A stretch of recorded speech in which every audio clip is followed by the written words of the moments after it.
दोस्तों 1969 में चांद पर जाने का कारण सिर्फ शायद देशों के संबंध, अमेरिका और रशिया का एक दूसरे को अपनी क्षमताएं साबित करना या एक दूसरे को अपनी ताकत या अपनी तकनीकी शक्ति दिखाना।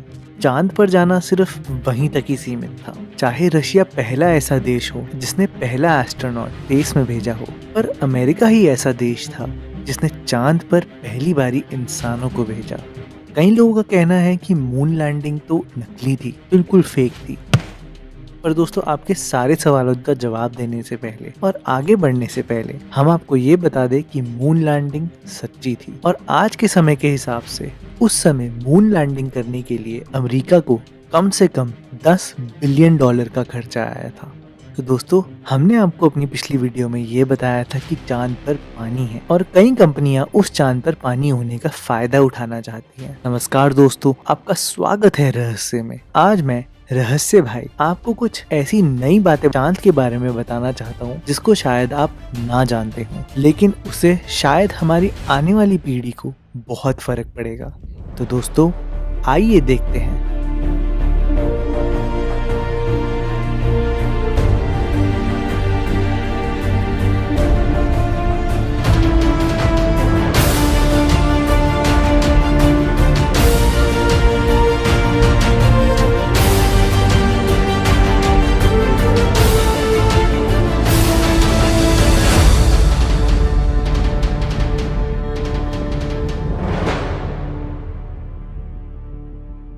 तो दोस्तों, चांद पर ऐसी क्या चीज है जिस वजह से बड़ी बड़ी कंपनियां $50 मिलियन खर्च करके चांद पर वापस जाना चाहती हैं। 1969 से लेके आज तक हम वापस चांद पर नहीं गए, लेकिन आज बड़ी बड़ी कंपनियां वापस चांद पर जल्द से जल्द जाना चाहती हैं। ऐसा क्यों है?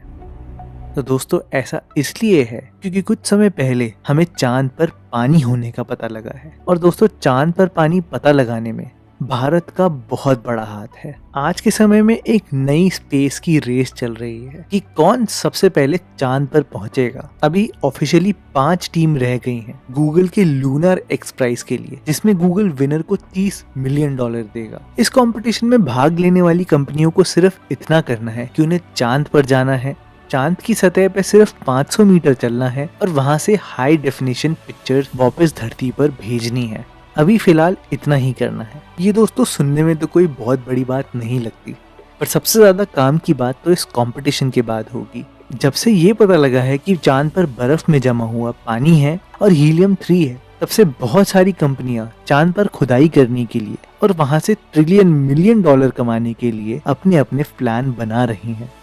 पिछले कुछ सालों से जो नासा को डेटा मिला है, उसके मुताबिक चांद पर लगभग 600 मीट्रिक टन बर्फ में जमा हुआ पानी है, जो कि चांद के नॉर्थ पोल के आसपास है।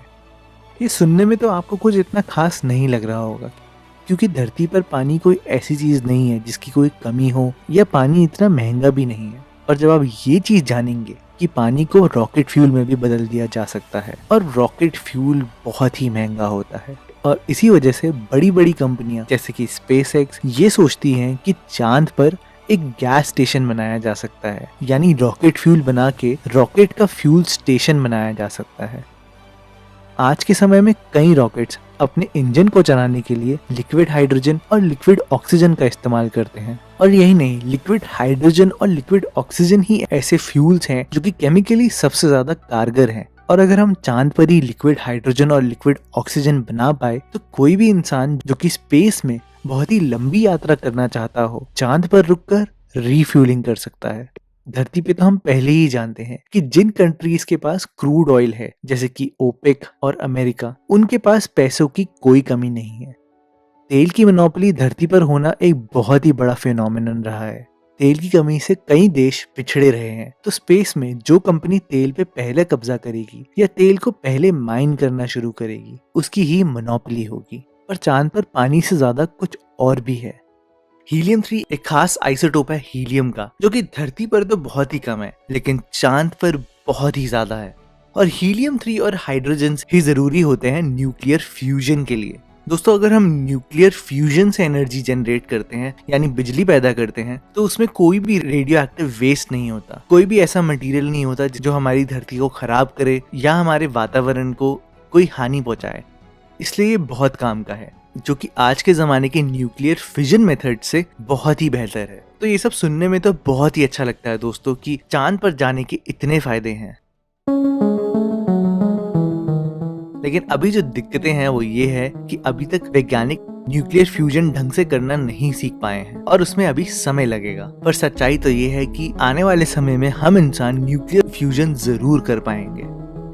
आज नहीं तो कल तो होगा ही। और अगर हम ऐसा कर पाए और कोई कंपनी चांद पर सारा हीलियम 3 निकाल पाया तो हजारों लाखों साल तक हमारी धरती में बिजली की कोई दिक्कत नहीं आएगी। सिर्फ हम ही नहीं, हमारी आने वाली पुश्तें और उनकी पुश्तें और उनकी पुश्तें आराम से बिना वातावरण को खराब करे जी पाएंगी। और तभी शायद ऐसी कंपनियां जैसे कि मून एक्सप्रेस को प्राइवेट इन्वेस्टमेंट बहुत आराम से मिलती जा रही है। यही नहीं, ये $45 मिलियन अभी ही इकट्ठा कर चुके हैं, जो कि एक राउंड ट्रिप के लिए यानी चांद पर जाने और वापस आने के लिए काफी है। और दोस्तों, इस कंपटीशन की सबसे खास बात ये है कि इसमें सिर्फ प्राइवेट कंपनीज ही भाग ले सकती हैं। कोई भी गवर्नमेंट इस प्रतियोगिता में भाग नहीं ले रही और शायद यही जरूरी है चांद पर वापस जाने के लिए। और जहाँ तक दोस्तों इतिहास गवाह है कि जब जब प्राइवेट कंपनियां अपने प्रॉफिट के लिए काम करती हैं तो उसमें कहीं ना कहीं देश का भला ही होता है, जैसे कि यूएसए में हुआ है। लेकिन शुरुआत में दिक्कतें बहुत हैं। चांद पर जाना बहुत ही महंगा है और वहाँ पे जाना तो बिल्कुल अलग बात है। वहाँ पे माइनिंग करना उससे भी महंगा है। उसके लिए हमें और नई तकनीकों की जरूरत होगी।